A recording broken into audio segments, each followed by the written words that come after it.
Global #1 Arli insane farm lane teamfight techniques analyzed. Yo guys, how's everyone doing? This is your guy Assassin Dave and welcome back to another global #1 video, this time featuring Arli the man. Well, actually the girl, but in this case played by a man. That's right. You can take a look on the top badges right here. You can see this is a global #1 farm lane badge in the Chinese region, aka the best. If you want to learn from the best, if you want to play like the best, you have to learn from the best. That's right. Guys, you can see the total average peak tournament points is 2,400, indicated by the points number there in the middle. That's right. We're really excited to watch this. This is from Bilibili. Footage provided by 巅峰发育录. If you're looking to look them up, you have access to Bilibili, you can go watch them. I watch the channel quite a bit for great content. They actually just go record all the top player streams. Kind of like the Clipper, but in China. Guys, if you're enjoying the video, make sure to like, subscribe, and turn the notification bell to all notification bells so you can see the breakdown of the top global gameplay in English. Most importantly, how you can leverage the information and turn it into yours. That's #1. And if you're looking to get all the incredible flawless skins, effects, loadouts, use the link in description or QR code on screen right now to get 20% extra tokens. But let's take a look at this specific game. Now, starting out, there are quite a bit of details. I don't know if you noticed, which is Arli will use this auto attack on the range minion in the back. This way, he leverages explosive damage to get to clear the minion waves altogether. This is actually a pretty detailed wave clear, something that I'm learning now. You can see right here, he will not, he's only attacking the melee minion using his skills to hit it, right? But then most of the time, he's gonna use his skills to hit the range minion in the back, auto attack. And you will see this more clearly next time when there's a wave, right? And he started out with skill 2, which is an AoE skill to help with wave clear. Also blocks the projectile from the enemy marksman.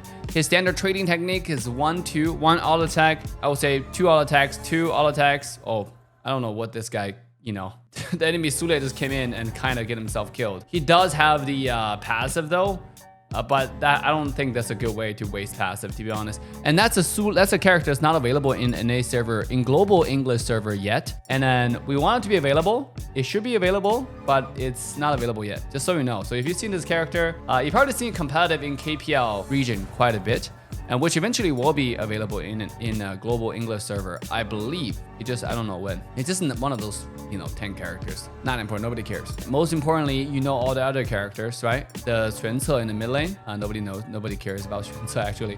Lady Jen, it had Mozi and Byron on his team. On the other side is Sule and Lady Sun. And they do have another mage that you probably don't recognize, which is Chang'e. And by the way, one of my favorite mage, I wish to have this character come out. And by the way, you can see what he does right here, right? He goes in, use skill 2 to poke whenever he has opportunity to, and just come back. So right here, waiting for last hitting, very careful and detailed work. Now, seeing that his support is trying to clear the wave, still waiting for last hitting. Maximize skill 2, auto attack, stun, and quickly come back for the wave clear. So I'm not gonna continue to watch him clear wave anymore. Doesn't provide any information here. And by the way, when he is playing, you can see he's constantly panning the map. Whenever there's team fight, he's panning to see what skills have been used. Did Sule use his flash? Does he still have that for the next team fight? He's constantly putting that into calculation for the next come in. 1-2 auto attack. Use the ult. Didn't touch. But back away. It was just for burst combos, right? 1-2 auto attack and throw ultimate to push Lady Sun to the wall. Hopefully he can do a few more auto attacks to finish out the kill, leveraging the passive. So detailed, I would say poke finish move from Lady Sun. Not Lady Sun, from Arli, global Arli. And when you get so good at character mechanics, you can create different kind of ways to engage, whatever feels comfortable to you. And obviously, I just learned a new way of, playing Arli. I mostly just use, full dive combos, starting with ultimate goes in, 1-2, maneuver them, leverage them, and then to use my auto attack to finish off kills. But now you can use Arli as a caster sometimes, right? It's like use 1-2 to go in, poke, and ultimate. You mostly just use skills to finish off kills. Oh, whoa. You can see Arli right here, rotating towards the team fight here. Let's see how he started off. Use the ult to push and then come back in. Skill 2, auto attack, chase Chang'e first. Dodge the root. By the way, that skill Chang'e throws, like little petal. It's a root. So if you get touched, you get rooted in place. It's not a stun though. So Sule is, channeling up his knockup. So you can see Arli is playing fairly careful. Leveraging skill to the last hit is something that for sure everybody can use. can learn, okay? This Arli, the reason why he's good is because he's really farmed. I think any Arli player, as long as you get farmed, you can one-shot backline easy, right? And then just come to not play over your head, not to suicide that much. Look, he's hitting the backline cannon, ballista, right? He's hitting the ballista, right? So he's hitting the ballista to make sure that the explosion hits as many AoE targets as possible and leaving the melee minion to die on its own and using skill 2 to finish it off. So detailed work, right? All right, let's see how he rotates. Take mid tower, take bottom tower, and now go to the blue. When I watch someone like Zia, who's still learning Arli or Honor of King in general, he frequently walks away from the enemy buff and not taking them, right? That's for sure a huge mistake. You can see how this Arli plays. When he walks past any farm, no matter it's a small neutral monster like a Firebeak, like a Spiketail, or a Crimson Golem, some other golems that you're taking, right? The red and blue golem, he will take them, right? Like on his way rotating to a lane, it's not just about going to that lane. He will clear everything along the way. So then this is what makes Arli farm so effectively. So if you're watching and you're learning, you're like wondering why this Arli just go to the power spike so fast and why you're so afraid of this enemy Arli. It's because he's always farming. The way how he farms and your farm just have a slight difference, which is they farm everything along the way. And that's something that you have to learn as well when you're trying to be a top Arli player. So after the bottom waves are completely cleared, we see a very, very long cross the map rotation. Let's see if they were able to catch anyone here. Okay, skill 1 first. Make sure he doesn't go too far. Get double push. Jump. Luckily, he's able to jump back. Use ultimate. Focus on Chang'e first. Can't do anything. Nope. Leveraging the skill 2 to jump backwards. And now seeing Luna, they can't really do much. So here's a huge mistake made by his team, or decision-wise. The top side already died. There's no reason to rotate all the way across the map. If I was the Arli, the right decision to make is actually just keep on pushing bottom. They could have gotten bottom tier 2 tower. They could have gotten bottom high ground tower. But instead, they come top lane, feed 2 more kills, still lose towers for no reason. You know, there's literally no reason for that. He could have just stayed bottom lane and get high ground towers. I would say high ground tower is a little bit tough because after you kill the tier 2 tower, there's a slowdown, minion wave slowdown in the lane. So it's going to be kind of harder. Leveraging the skill 2 to jump away here, come to the mid lane and clear the wave. So heavily farm centric. His team is behind though, you know, 7 to 10. So he's really behind. By the way, there's a triple S Arli performance in my opinion. If you haven't watched our videos regarding how to get triple S on farm lane, make sure to go and do that. Screenshot the criteria if you're a farm lane main. There is a criterion. You have to be like the most farmed on the entire game. You have the most farm and your deaths, you shouldn't be dying that much, right? That has a requirement as well. Basically, you need to farm and deal damage safely. How much damage you have to do in total? Obviously, we're acquiring that much farm, you gotta use it. You can't just be hoarding all the farm and, you know, be useless with it, right? Then what's the point of playing farm lane? Just go play Candy Crush. So here we go. Arli one more time, leveraging ultimate, go back in, but he didn't want to chase. Or does he want to chase? He's too far ahead right now. Level 12 compared to, I mean, like that kind of flash, I don't know what kind of information you get from it. I want to see Chang'e's level here, but it's too fast. Not much information that you can acquire from that. Chang'e's level 11. Okay, so going in, blocking the stun, auto attack, jumping out. Damn, this is the power of a farmed Arli. You know, this is what you guys are so afraid of.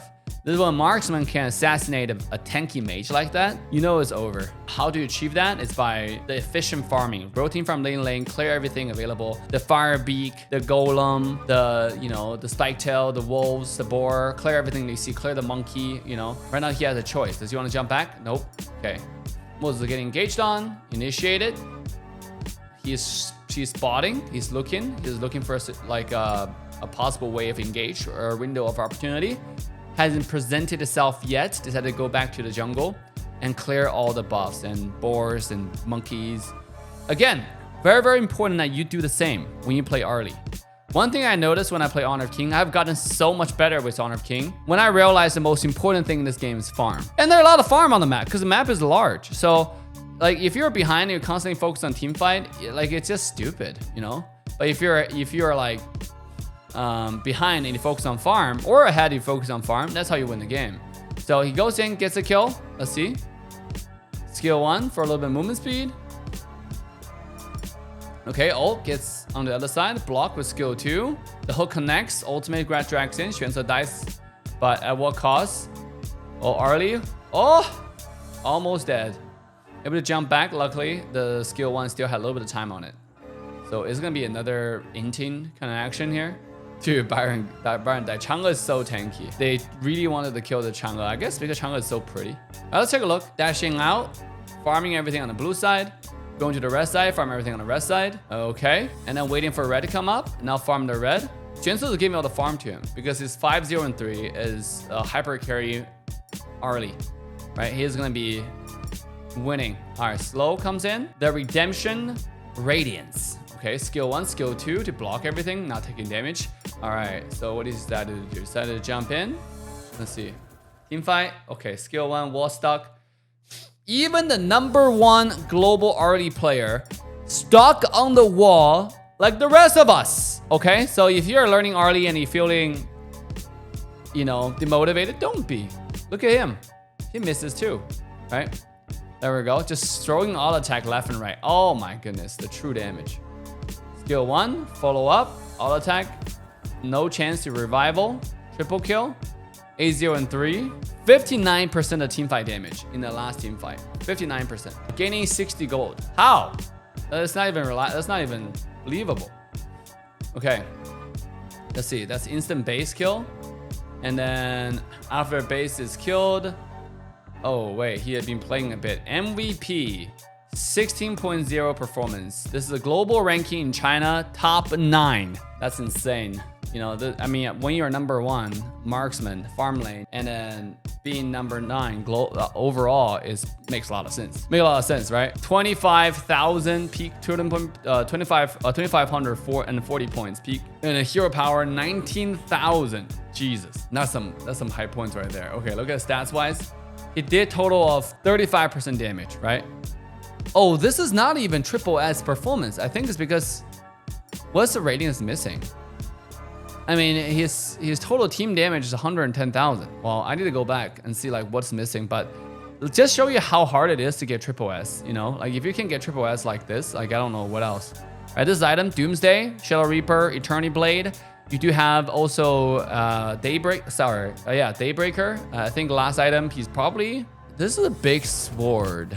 And then they can turn into many different things. I think he's going for, no way is he going for Siegebreaker, right? Oh, probably like Pure Sky, Sky Piercer, Pure Sky. Oh, Demon Bane, increase magic defense, but up to 300. I mean, Demon's Bane makes sense. Demon's Bane also give you HP, so it might go to Demon's Bane. It might go to something like, I wouldn't say Sky Piercer makes sense, right? Pure Sky also makes sense. The Pure Sky also give you damage. Pure Sky is a good item in general in this particular game, so you don't get one-shotted, especially when you get, you know, locked in by Luna. So Pure Sky is going to be the outplay tool. It makes more sense in this scenario. That's probably what it's going for. Daybreaker, you know, so good item build.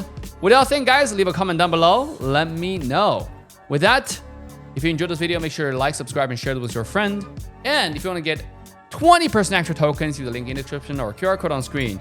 I'll see you guys all next time, if there is next time. Bye for now.